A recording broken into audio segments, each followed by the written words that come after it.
Guys, mambo vipi? I hope mko poa. Leo ni siku nyingine bwana, tumekuja ili tuweze kuhabarishana yale ambayo yanaendelea katika mitandao ya kijamii. Na moja ya chapisho ambalo nitawasomea leo hii ni hili la msanii kutoka Marekani anayefahamika kama Roma Mkatoliki. Tunakumbuka kuwa wiki 3 zilizopita Roma Mkatoliki aliacha ngoma yake ambayo inakwenda kwa jina la Shusha Bunduki, ambayo mpaka sasa ina almost wiki 3 iko on trending pale YouTube, so ina viewers zaidi ya 1,500,000. Leo katika mtandao wake wa X ama Twitter zamani, Roma Mkatoliki ameandika maneno yafuatayo, na nukuu alichokiandika Roma Mkatoliki leo katika mtandao wake wa X ama Twitter zamani. Ameanza kwa kusema, unamuua dogo wa miaka 23, unakatisha uhai wa binti wa miaka 19, unapiga bunduki mtoto wa miaka 3. Yote haya ni umlinde mzee wa miaka 70, akaweka alama ya plus, yani akimaanisha kuwa 70 na kuendelea. Wakati mzee huyu Biblia ni ameshamaliza umri wa kuishi. Zaburi 90:10. Huyo Roma Mkatoliki bwana anakuja na maneno kutoka katika andiko la Biblia. Hiyo miaka anayoendelea kuishi ni bonus tu. Unaua daktari wa kesho, unaua engineer wa kesho, unaua lawyer wa kesho, unaua future za madogo, unaua ndoto za mabinti kwa kumlinda mstaafu ambaye ameshamaliza ndoto zake.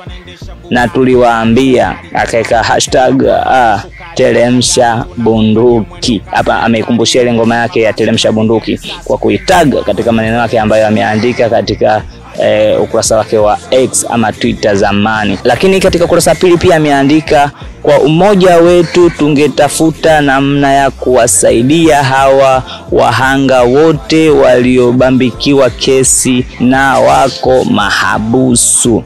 Aidha tupate mawakili wa kujitolea kuwasaidia kila mkoa, au kama kutahitajika gharama tupitishe bakuli, kwa maana anataka kufanya fundraising.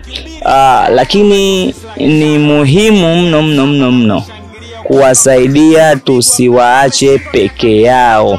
Wapo baadhi wenye uwezo influence wanaweza kupata mawakili kirahisi, lakini wengi wao tusipoangalia watasahaulika mule ndani. Bwana, haya ni maneno ambayo amechapisha msanii Roma Mkatoliki katika ukurasa wake wa X ama Twitter zamani, na kuwaomba Watanzania ikiwezekana kuwa tupitishe bakuli endapo pale patahitaji mchango dhidi ya mawakili ambao wataenda kusimamia kesi za wale vijana ambao wameshikiliwa kwa kesi ya uhaini. Tofauti na hivyo basi, anasema yeye hawa watasahaulika mule ndani, na hili jambo amelihimiza kadri ya vile ambavyo yeye anaona kwake ni sawa. Basi wewe kama Mtanzania ambaye unaishi Tanzania lakini pia uko nje ya Tanzania, ama mtu yoyote ambaye anafuatilia vipindi vyetu, basi tafadhali tunaomba subscribe ili tuweze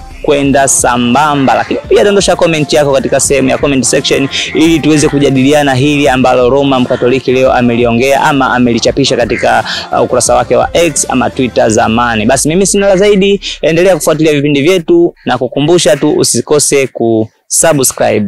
Bye bye.